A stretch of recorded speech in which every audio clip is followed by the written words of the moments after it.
I'm Gary Alejano from Negros Occidental. Tinatawag ko sarili kong isang ordinaryong tao lamang, probinsyano, isang Ilonggo, and ang isang bagay na hindi ko makalimutan, itong nagkaroon ng no man's land na dineclare sa aming lugar na kung saan marami talagang namatay. There were so many combat operations that happened during that time. So nakita ko yung kahirapan, yung atrocities, and it made me realize to join the armed forces because I wanted to contribute to achieving peace in the country.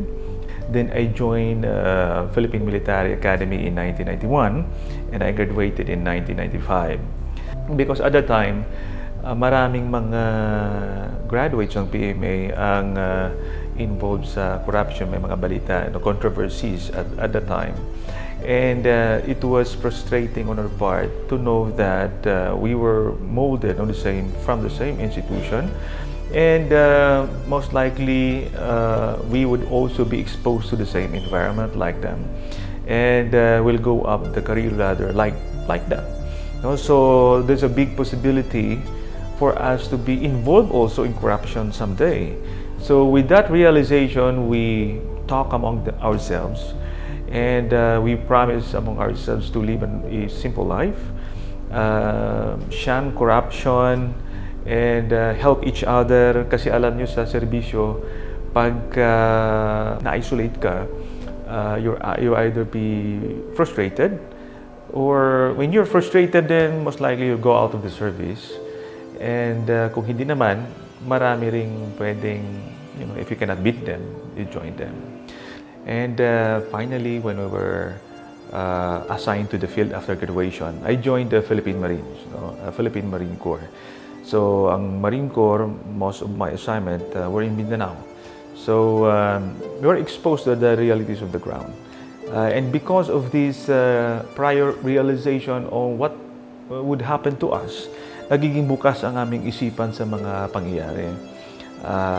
Kasi ang trabaho mo lang naman is to conduct combat operations, you follow the orders. Pero this time, medyo bukas ang isip mo. You start asking questions, like bakit naghihirap yung mga Pilipino pa rin doon sa mga kanayunan, at bakit hanggang ngayon kapwa Pilipino nagbabarilan, at bakit kulang ang pondo dito sa mga tropa, mga ganong mga questions, and yung problema na hinarap ng aming mga nakakatanda, yun din ang problema ang aming hinaharap. At kahit ngayon nga, as of this time, halos ganun pa rin ang issues na mga hinaharap ng mga kasalukuyang mga sundalo. So ang ating nakikita dito is yung kakulangan ng sustainable policy direction ng ating bansa. Sustainable security policy direction dahil vicious cycle, pabalik-balik lang eh. Now, in fact, rebellion in the country and secession in the country have been long running in this country for 5 decades already.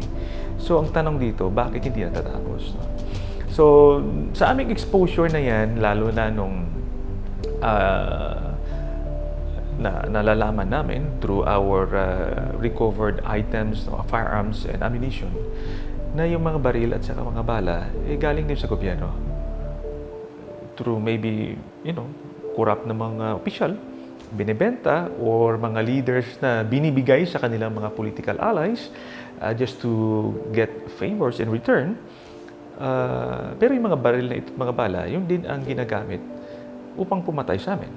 Ang pangalawa, ang major issue na natula kami talaga to the edge ay yung pagpaplano ng gobyerno sa panahon ni Gloria Macapagal-Arroyo na ideklarang terorista ang MILF sa kadahilanan na at that time the United States was looking for allies all over the world in line with their anti-global terrorism after the 9/11 happened. So the government of Gloria Macapagal-Arroyo staged a scenario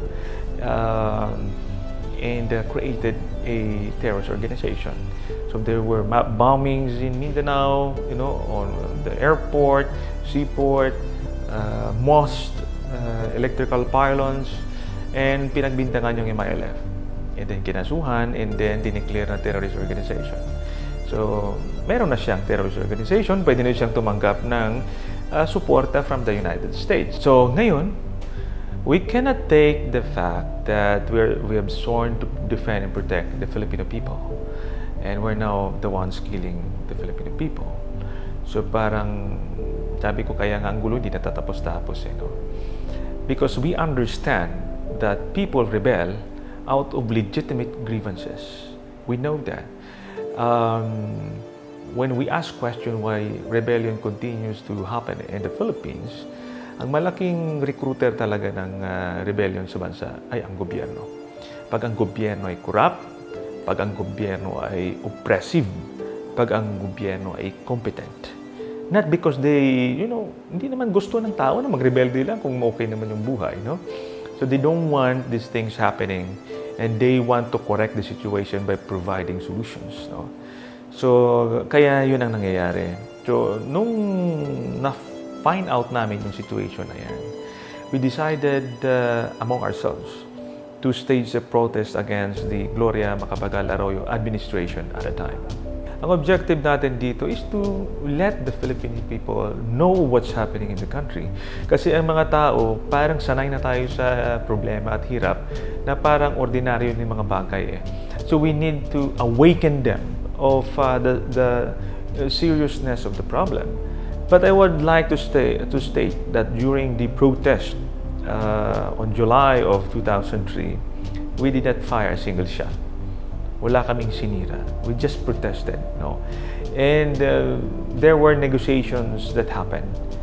And the government promised to address our grievances. Marami. Itong corruption sa gobyerno, kakulangan ng suporta sa front lines ng mga unit, itong kakulangan ng damit ng mga sundalo sa frontline, ang very iconic din, yung mga butas-butas na boots, ang medical services para sa mga nasugatan mga sundalo, evacuation ng mga sundalong nasugatan sa field kasi mamamatay na lang sa loss of blood, hindi na evacuate. And of course, yung corruption sa armed forces na kung saan mayroong mga finance family people na sila nagko-corner ng pondo sa armed forces. Kami nag-insist kami actually at that time, nakasuhan nila kami because we know when we cross the line, we violated laws of the land. And we are ready to face the consequences of our actions. So kami, kakasuhan. Sabi nila, hindi na kakasuhan. So we went back to barracks. And after some time, I think 1-2 days after, sinabi lang sa amin na dahil mainit kayo sa media, ilagay lang muna kayo sa isang lugar para hindi maging controversial or whatsoever. They locked the door. And it was never open up to 7 years. So we were detained for 7 years. So they reneged on the agreement. They did not follow the contents of the agreement. Tinambakan kami ng kaso, napakarami, sa court martial and before the civilian court. So yun, after that, medyo they're willing to listen, they're opening up, no? So nakikinig din sila sa junior officer.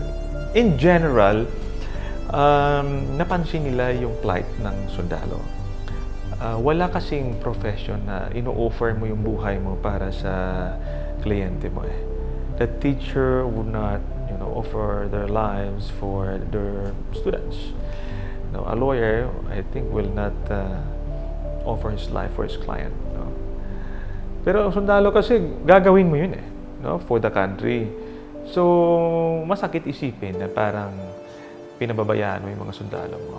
Because in the Philippines, we have this perception that politics is really dirty, that there's a lot of compromises in politics. And the moment you join politics, you'll also be corrupt, no? Kakainin ka ng sistema. So, sa amin naman, if you will, right from the start, surrender or accept that fact, then you lose by default. So, kung naniniwala kami sa ipinaglalaban namin, bakit ka matatakot sumama sa elections o sa politika? Alam mo namang hindi ka magnanakaw, no? So, we decided to join politics in 2007 through the person of Senator Trillanes. because he was the one visible at the time as a spokesperson of the organization. So he did not run for himself, he ran for the cause of the Magdalo. Sabi nga namin, it was a miracle na nanalo si Senator Trillanes at the time. Wala kaming pondo, we were not able to campaign, national campaign at that. We don't have political machinery, we don't have experience for that matter. But because of the support of the Filipino people, Senator Trillanes won. So kahit nasa loob kami ng kulungan, alam namin temporaryo lang yun eh. No? So in 2010, we were granted amnesty by the Aquino administration because also we understand that a newly won president wanted to have a clean slate, wanted to start anew. So we were granted amnesty, the same amnesty that was questioned by Duterte by revoking the amnesty of Senator Trillanes. I am similarly situated with Senator Trillanes. No? We were beneficiaries of that amnesty. So after the amnesty,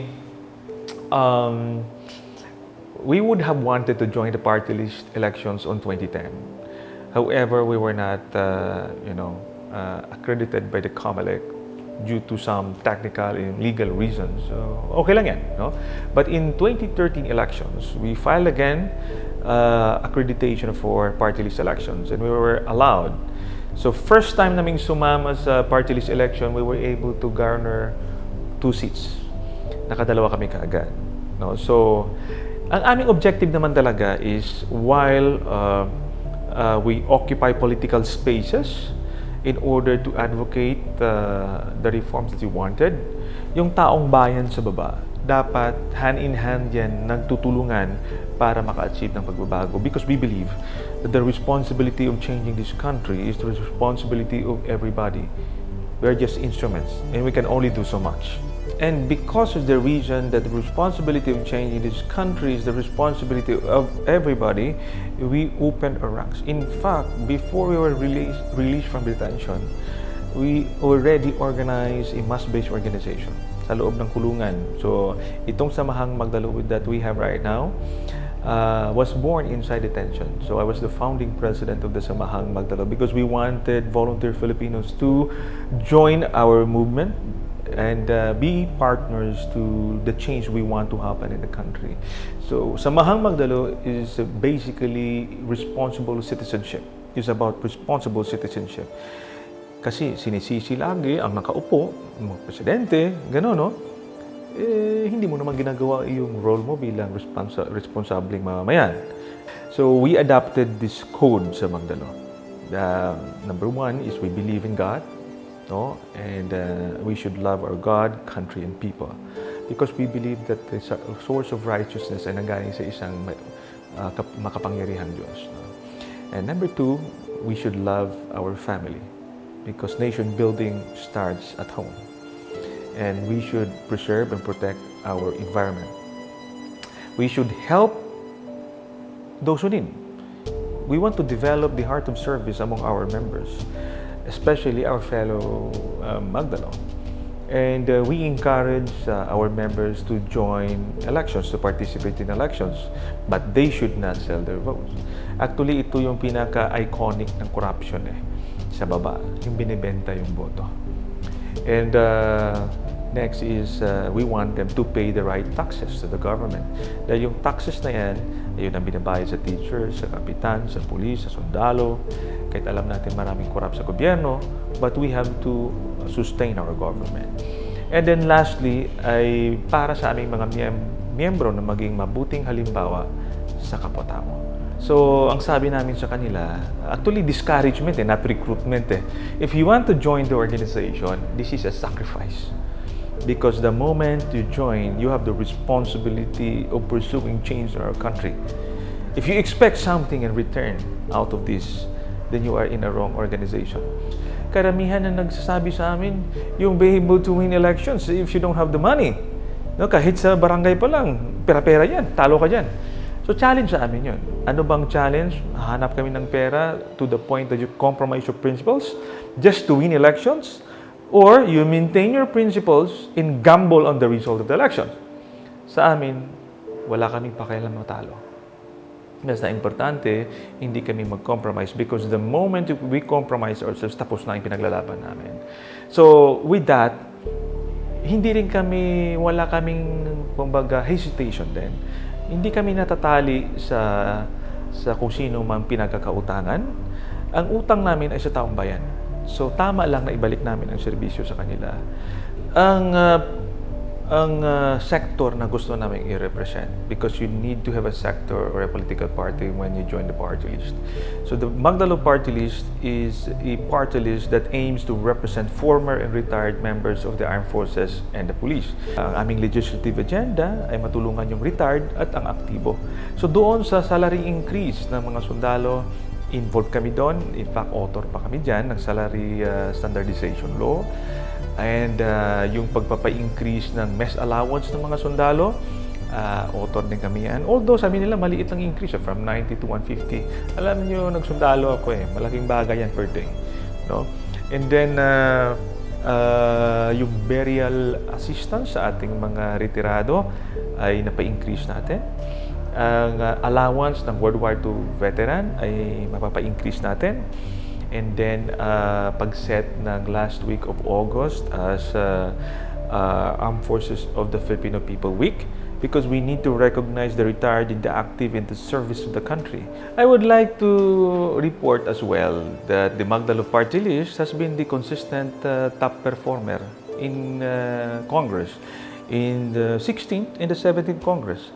As of now, as of this date, I am the number one in terms of number of bills and resolutions filed as an original author. No, so, ano kasi yan ang desire mo to effect change in our country is manifested on the bills and the resolutions you file. Dahil ang objective ng pag-occupy namin ng political space is also to advocate of who we are. Di ba? Ma-advocate kung ano yung pinaglalaban namin, no? So makikita nila na magtatrabaho pala ito, seryoso pala itong mga tao na ito. And we're consistent in standing up to issues na tingin namin ay detrimental to the interest and welfare of the Filipino people. So it's very pronounced now because we're now members of the opposition and we have now the Duterte administration. Before kasi we're part of the majority in the Aquino administration, but it doesn't mean agree ka lang o tatahimik ka lang. Kasi dalawa kasi yan majority, minority, administrasyon at saka opposition. No? Kung administrasyon ka, ang trabaho mo doon is to support the administration, hahayaan mong opposition to raise the issues na kakulangan, kamalian, no, kalabisan ng administrasyon. So yun ang role ng dalawa Kasi bakit mo naman babatikusin ang administrasyon na kakasama ka? Ganon din ang nangyayari ngayon, di ba? So the people should understand that it's part of the check and balance system of our democracy in making sure that the administration is not abusing, it's not overspending, or it does not have excess power. Ang titingnan ho natin na ang pagsilbi sa bayan ay lifelong commitment. Nag-iiba-iba lamang ang larangan ng pakikipagdigma sa mga issues. Noon ay nagkikipagdigma laban sa kalaban ng Estado, nagkikipagbarilan ka. So dahil gusto natin mabago ang polisiya, ang direksyon ng bansa, at in fact nagrebelde ka pa nga, dahil gusto mong magbago ang mga bagay-bagay sa Pilipinas for the better, ibang larangan na naman na pinasok mo. No? Pero yung puso mo bilang sundalo, ang tapang mo bilang sundalo, ay hindi mawawala yun. No? You just change uniform. So pag ang tanong bakit ka tatakbo sa Senado, ito ay isang larangan ulit. No? Pero hindi ibig sabihin magbabago ka dyan. At lagi kong dinadala ang sarili ko kung saan kami nanggaling. Doon tayo nanggaling na gusto mong magsilbi sa bayan nung nagsundalo ka, iyon ang bit-bit mo dahil this is a lifelong commitment. And especially sa situation ngayon, kailangan natin ng mas independent na pag-iisip sa Senado. Dahil sa mga maraming pulisya na sa tingin namin ay nakakasira sa bansa at nadidihado ang taong bayan, kailangan mayroong tatayo at merong magkokol ng atensyon ng administrasyon, lalong-lalo na pikon ang administrasyon. Kailangan tayuan mo yan. Tatakutin ka, papatayin ka, no? o mumurahin ka, maraming mga Pilipino, kahit yung mga politiko ay ayaw niyan, no? Ayaw niyang masira ang kanyang reputasyon. Sa ganitong sitwasyon, kailangan mong tayuan yan. Ang mandato ng Armed Forces is to defend the sovereignty of the country and the territorial integrity of the country. So, hindi namin matanggap yan. Kaya nung nagkaroon ng gyera, it was welcome to us in spite of the fact na maraming namatay sa amin doon, no? Sa mga kasamahan ko.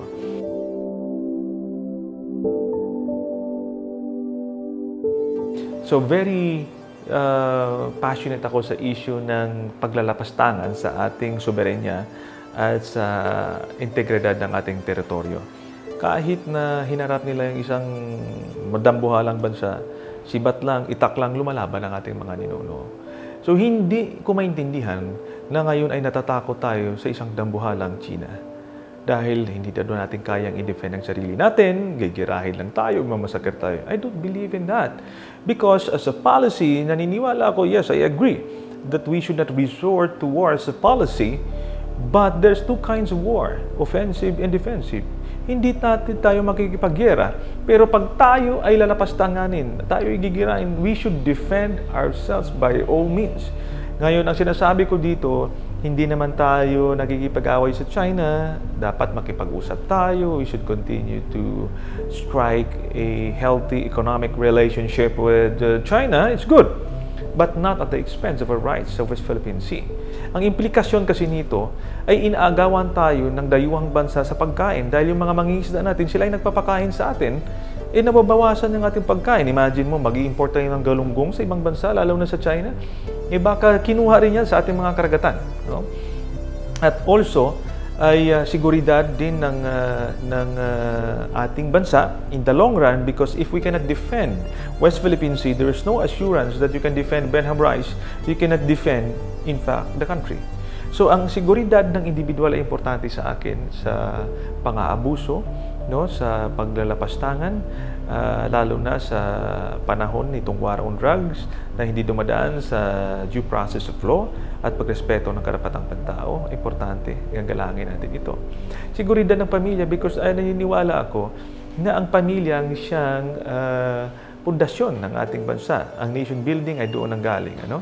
Ang unang tingin ko dyan, parang ironic sa ating bansa na nilalatagan natin ng red carpet yung nang-aagaw ng ating teritoryo. Parang hindi ko ma-imagine na inaamo natin yung naglapastangan sa atin. Ang aking tingin dito ay isang trap ito. Trap, regardless of the contents, no? Dahil dalawa ang ginagamit ng China, no? Hard and soft, no? Hard power and soft power. Ang hard power kasi ay iniipit tayo sa West Philippine Sea, ng panghaharas ng Navy nila, ng Coast Guard nila, ng military nila, para tayo ay mapapush into frustration, into submission, at pag nangyari yun ay ino-offeran ko on the other hand ng friendly relationship, investment loans. Anong pipiliin mo? If you are an ordinary person, it's natural for you to choose the lesser evil, right? So ito yung gusto mo. Pero the moment na pumasok ka dyan, trap ka na. Kaya ang sinasabi ko, the moment we are beholden to China, there's no chance later on for us to assert our sovereignty and to assert our rights at the West Philippine Sea. Kaya nasabi ko na yung nature ng dealings ng China ay sekreto, bilateral. At ang target nila, poor countries na nangangailangan ng pera, and usually under authoritarian rulers. So, bakit authoritarian? Para wala ng check and balance. Ang isang example ko dito, sumulat ako sa Department of Finance to provide me the copy of the loan agreement that you have signed so far. Only one loan agreement, no? With China. This is the rehabilitation of Chico Dam. So, hanggang ngayon, hindi pa ako pinag-providean. Sabi ko nga, di ba, according to the Constitution, you have to submit report to Congress on any agreement with other countries. Yun ang problema. Kapag ang isang administrasyon ay hindi nakikinig sa sistema ng check and balance at sa kaproseso ng konstitusyon, hindi natin sila ma-require na mag-produce ng mga dokumento. Although, at the start, pag tingnan mo regularity, may option naman talagang hindi ilabas yun because of confidentiality clause. However, hindi ito ordinaryong sitwasyon. meron ng malaking pangamba sa mga nananakop sa atin, and in order to dispel this kind of manipulation and way of colonization of our country, all the more that this administration should be transparent in its dealings, no?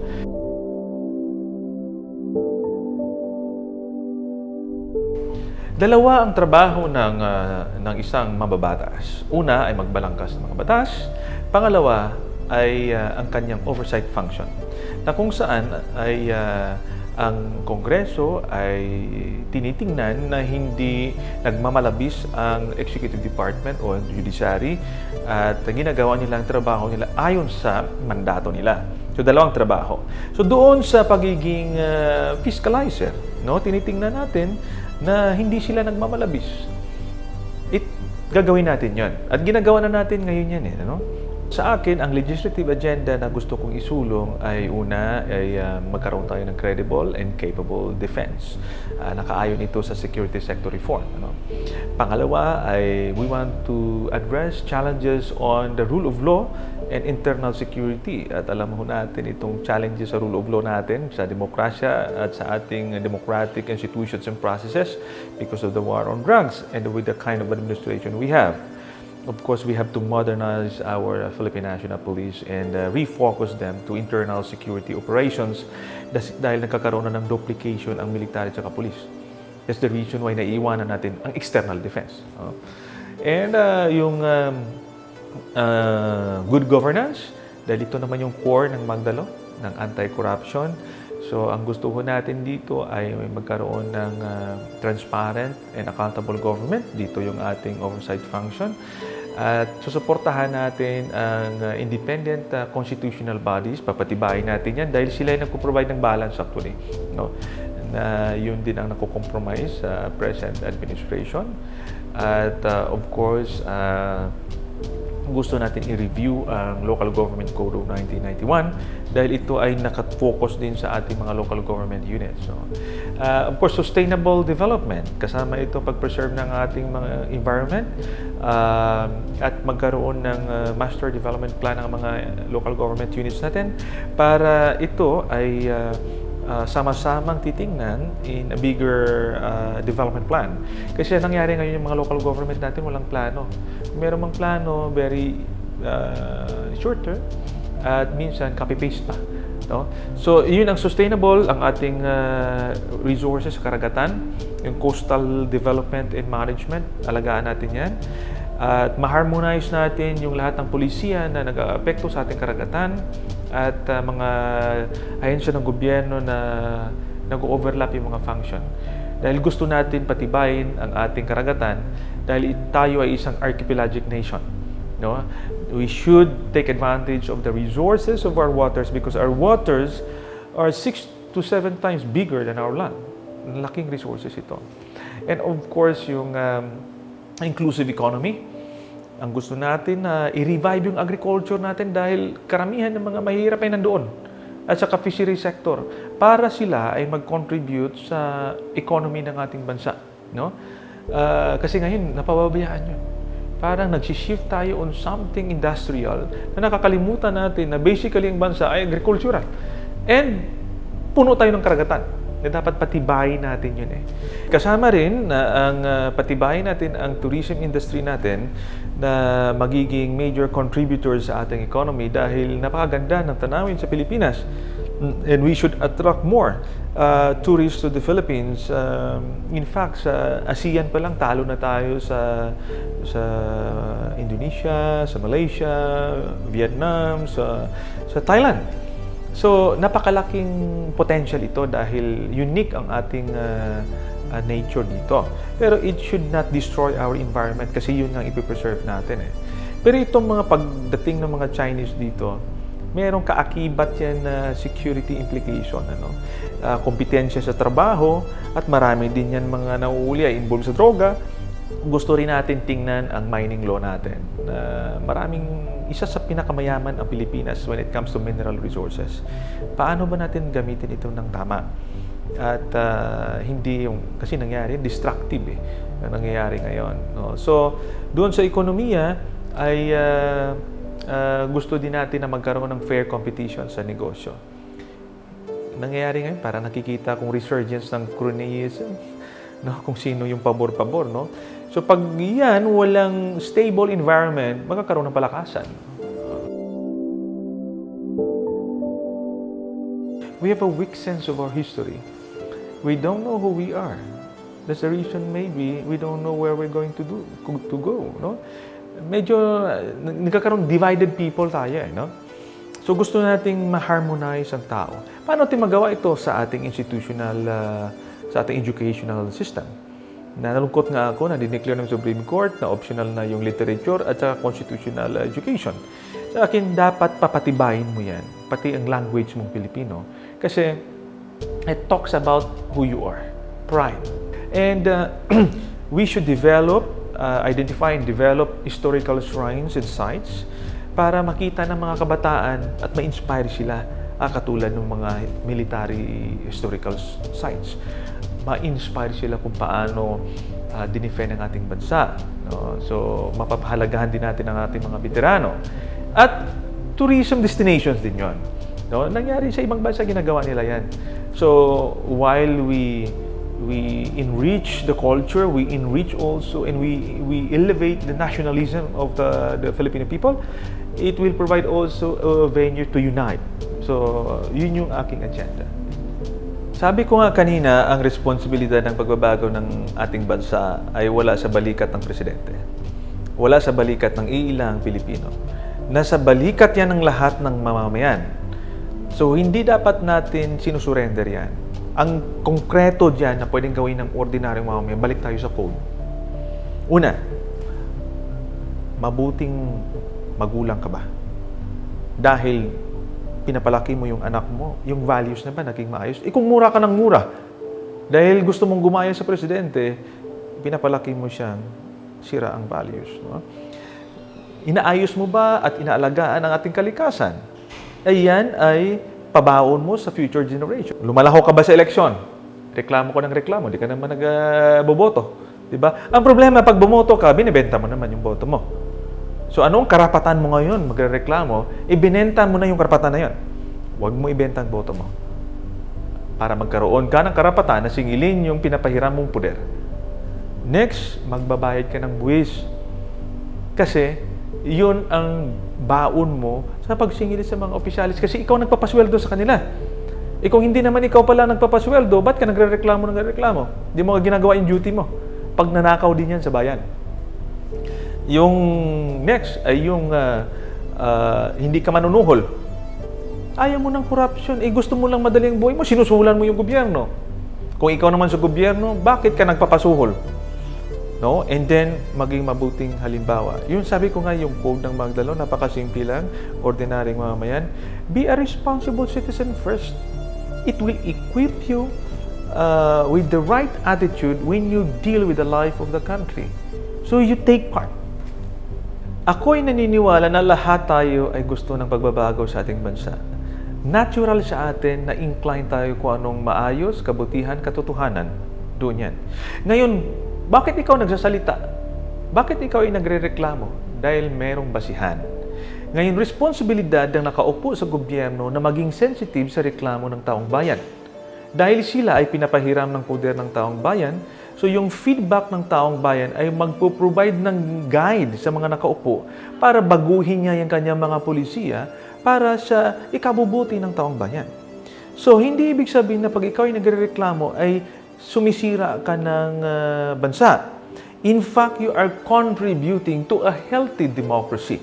You're actually doing your job as a responsible citizen kung ikaw ay nagsasalita. Pag ikaw ay tumatahimik sa gitna ng mga kamalian, you are condoning and you are contributing sa kamalian ng ating bansa. Well, salamat sa pagkakataon na ito. No? Ang gusto ko lang sabihin, napakahirap ng buhay sa buhay politika. Hindi ito simpleng bagay lamang dahil nakataya yung buhay mo, yung karir mo, yung pamilya mo. At kung hindi ka seryoso dito, yayaman ka. No? Pwede ka maglaro. Pero hindi yun ang dahilan kung bakit nandito kami.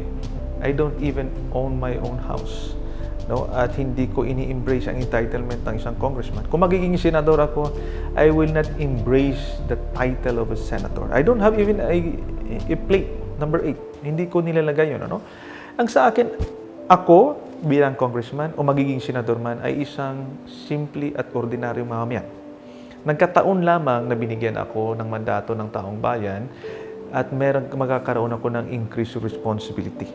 Dahil ayaw nating niloloko natin ang taong bayan. Dahil marami sa mga opisyalis ng ating gobyerno na nagsasabing simple ang buhay, pero limpak-limpak ang yaman sa pribadong buhay.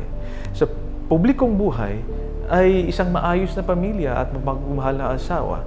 Pero sa pribadong buhay, 3 ang kirida, no? At sira ang pamilya. No? So, yun ang gusto natin singilin sa ating mga opisyalis. Once and for all, dapat maging seryoso tayo sa issue ng politika, sa issue ng mga taong nagsisilbi sa bansa. At alalahanin natin, pag seryoso ang isang politiko, halos walang pera yan. Dahil hindi yan magnanakaw. Yun dapat ang ating sinusuportahan. Dahil there are so many deserving and well-meaning people out there na di-discourage lang sila because they cannot survive in this kind of politics in the country. Walang ibang aasahan ng ating bansa kundi tayong lahat ng mga Pilipino. So ganun din dapat ang gusto kong mangyari sa ating mga mamamayan, na huwag hong hahayaan yung kinabukasan ng ating bansa at ng inyong mga anak sa kamay ng iilan. Makibahagi kayo. Ito ang kwento ni Gary Alejano. Now you know.